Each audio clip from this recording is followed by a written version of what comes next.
지역조직과장님, 한천혁 과장님이 발표해 주시겠습니다. 큰 박수로 맞이해 주시기 바랍니다. 안녕하세요. 벌써 되네요. 우만복지관 한찬혁입니다. 코사지 참 특이하죠. 저도 이게 사람 중심, 마을 중심, 오늘 코사지 중심까지 있는 것 같습니다. 저도 이런 코사지 처음 봤습니다. 네. 좀 전에 그 책 마지막에 소개시켜 보니까 이게 좀 어떻게 보면 조직에 이게 필요한 거 아닌가 이런 생각도 듭니다. 네. 저는 이런데 와서 토론하다 보면 항상 그 마을, 조직, 사회복지 현장의 이야기를 주로 다루고 있어서 좀 조직에 관해서 다른 데는 어떤가라는 걸 한번 찾아봤습니다. 그래서 그 본중에서 이제 여러분들 잘 아시겠지만 그 IT 개발자의 그 전설 3인방이 있습니다. 말씀하시면 다 아실 거예요 아마. 그 애플사의 스티브 잡스가 있죠. 하드웨어랑 소프트웨어를 동시에 개발했던. 그리고 MS사의 빌 게이츠가 있습니다. 빌 게이츠가 그 MS-DOS하고 윈도우를 만들면서 IBM하고 손을 잡았죠. 그래서 애플의 야성을 한 번에 뛰어넘어 버렸습니다. 마지막에 그 여러분들 잘 아시는 분도 있고 모르시는 분도 있을 거예요 아마. 리눅스를 만든 리누스 토발디라는 사람이 있습니다.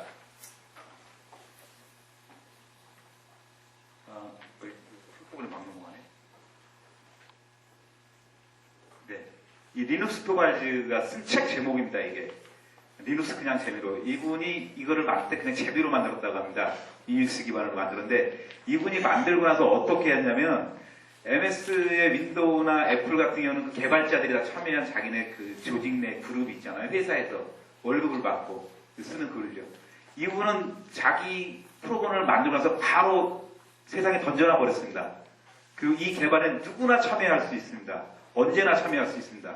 네.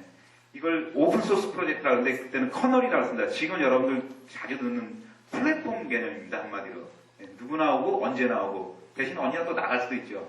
이거를 리눅스는 어떻게 표현했냐면 공동체라고 표현했습니다. 조직이라고. 아주 느슨한 조직이죠. 하지만 지속 가능한 조직입니다. 여기에는 회장도 없고 사장도 없고 총무도 없고 회계도 없고 회원도 없습니다. 그냥 누구나 언제든지 참여할 수 있는 이런 조직이 있습니다. 아마 마을 만들기, 요즘 조직이라면 이제 대세가 마을 만들기니까 마을 만들기가 지향해야 될 조직이 이런 게 아닌가 생각합니다. 그래서 제가 다녀온 두 곳을 좀 소개해 드리려고 합니다. 다녀온 곳에 대한 내용은 대부분 책에 담겨있기 때문에 그 외형적인 내용보다 무엇을 했냐보다는 어떻게 그것을 했는지에 대해서 좀 말씀드리고자 합니다. 여기는 일본을 다녔는데 여기는 전쟁, 국제교류, 수산업, 예술가 이런 여러 가지 형태의 문화가 이 마을 내에 있었습니다. 이미. 하지만 이제 그런 걸 못 느끼고 있었는데 이 역사 선생님이 그걸 갖다가 하나하나 캐면서 이걸 이야기를 만들어가기 시작했습니다. 이 이야기를 만드는데 어디까지냐면 일본이 가장 컴플렉스로 삼고 있는 그 고대사하고 전쟁 이야기까지 합니다. 거기다 위안부까지 이야기를 합니다. 그래서 관공서에서 엄청나게 반대를 하고 전혀 협조가 이루어지지 않았어요. 베스타즈. 그리고 이 마을에 사람들이 왔다 갔다 주민들도 싫어했습니다. 이제 노인분들이 많이 남아있는 상태에서. 그럼에도 불구하고 이분이 자기네 마을 이야기를 갖다 계속 끌어내서 만들어내기 시작했습니다. 이 이야기가 자꾸 주민들한테 번지기 시작하면서 주민들이 우리의 일들이 저 먼데 있던 것 같은 일들이 하나하나 이야기로 만들어지기 시작하니까 이 주민들이 동참하기 시작했습니다. 그래서 이 마을을 방문하면 노인분들이 마을을 안내하고 자기네 그 옛날의 이야기들을 만들어내가고 그 이야기를 전달하기 시작했습니다. 제가 여기서 느낀 게 여기를 보고 와서 느낀 거는 그겁니다. 첫째는 주민조직이라는 게 10사람, 20사람, 100사람이 모여서 시작하는 게 아니라 누군가 한 사람에 의해서 시작되는 거고 또 하나는 멀리 있는 것, 내가 없는 걸 갖다 구해다가 만드는 게 아니라 내 지역에 있는 것, 내가 충분히 가지고 있는 걸로 만드는 게 지역 조직이라고 생각했습니다. 여기는 이 문화는 전부 이 안에 있는 겁니다.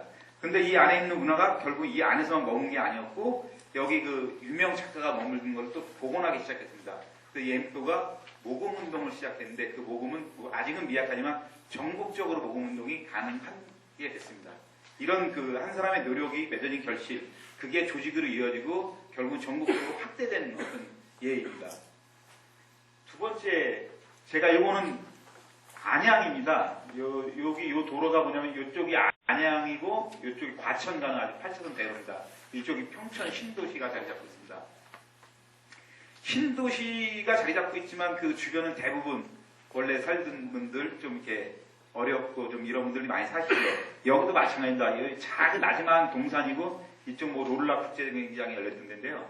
이 뒤쪽으로는 좀 어려우신 분들이 많이 삽니다. 여기에 우리가 좀 상상하기 어렵게도 공무원이 결론적으로는 조직을 만들어냅니다. 이분이 처음 여기 발령받아서 오면서 요 산을 요 마지막 요 동산을 보고 요 민둥산이거든요. 요게 이제 그 참전 기념비고 6.25 때. 조 산이 내가 할 일이구나라고 생각을 했답니다.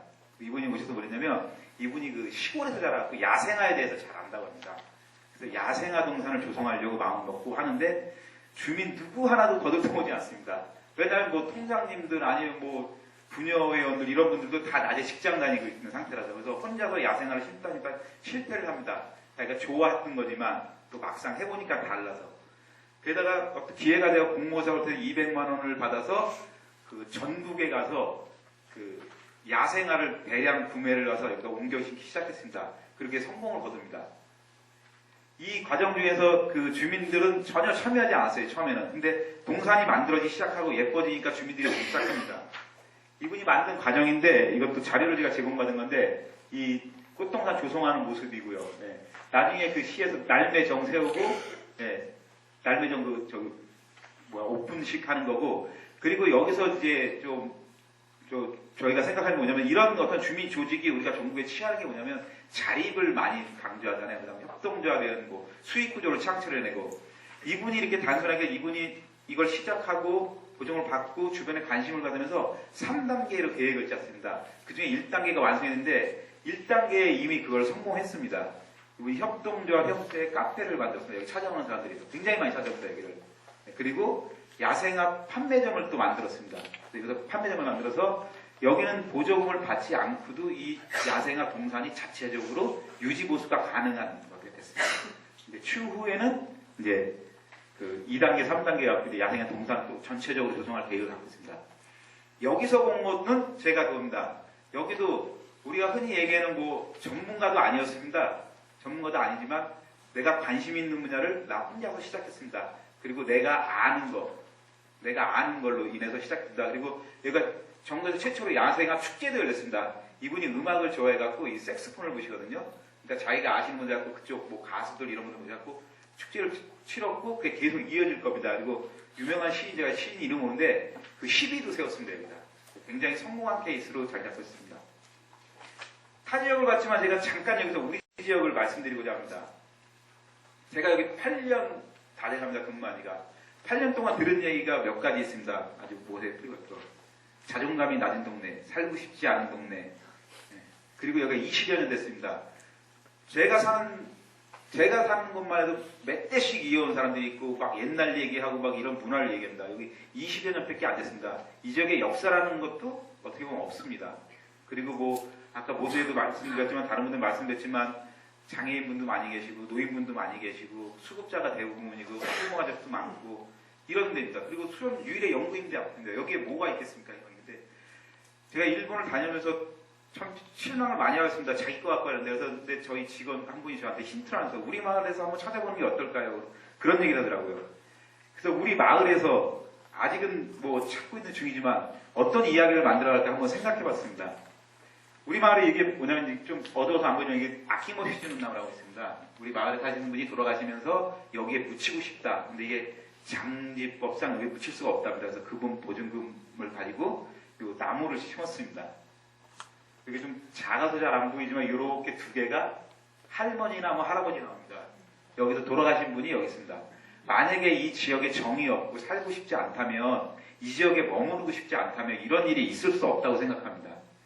그리고 제가 한 3년 전, 4년 전에 후원 담당하고 있을 때 매월 10만 원씩 보내주는 사람이 있어요. 나이도 젊은데. 도대체 이분을 연락했는데 연락이 안 되는데 겨우겨우 연락이 됐어요. 또 연락이 안 된 이유가 현역 대위예요. 그때 당시에. 그래서 돌아다니다 보니까 연락이 잘 안 된 거예요. 이분이 왜 10만 원씩 우양태냐 했더니 이분이 여기 출신입니다.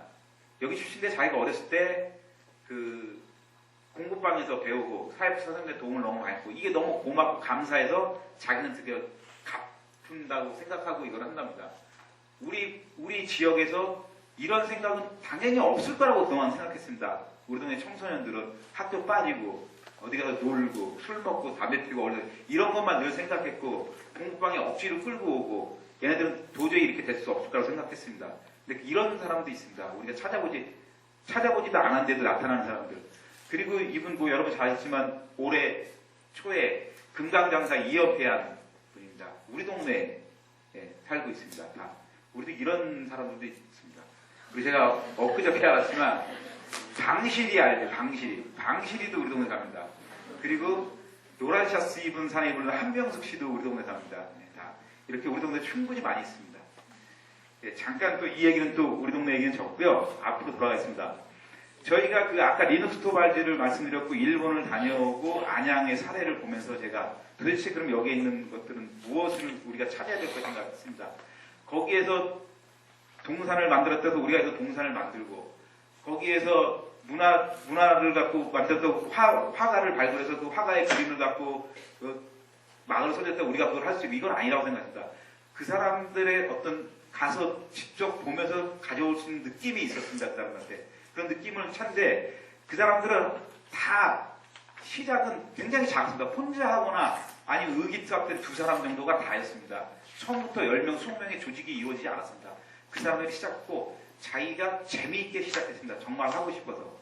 그 다음 제일 중요한 거는 그 말에 있는 걸로 시작했습니다. 없는 것에서 다른 외지 문화를 갖다 여기다 심으려고 애쓰지 않았습니다. 네. 원래 있는 걸 갖고 풀어나갔습니다. 그리고 내가 아는 거 갖고 했습니다. 우리는 너무 많이 배우려고 합니다. 교육을 너무 많이 했고 이제는 좀 실천할 때 되지 않나 저도 그런 반성을 해봤습니다.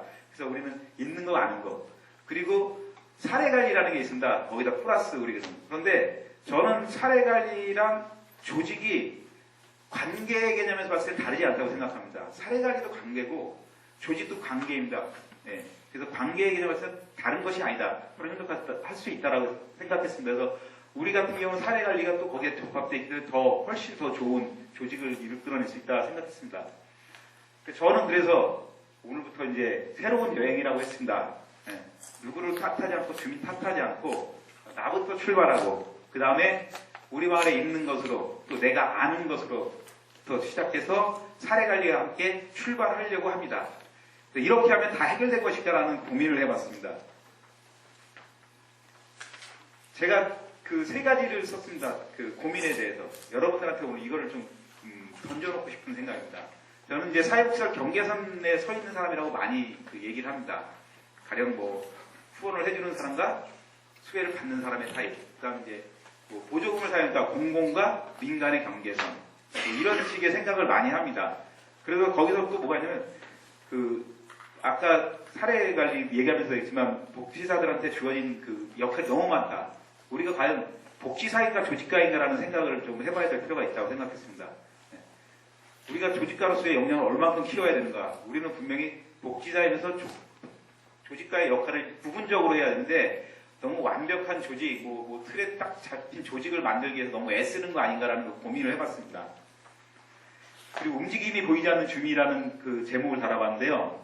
우리가 다 아마 경험하실 거예요. 뭔가 한번 해보려면은, 프로그램 하나 하려면 주민들 아직 모으느라고 정신없습니다. 네.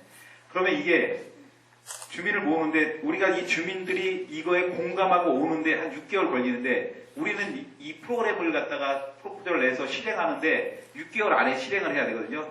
정말 이게 우리가 이 속도에 맞춰야 되는 것인가 아니면 정말 이 방향에 우리가 지향하는 방향이 있다고 했잖아요. 아까 좀 전에 나무 5개 했잖아요.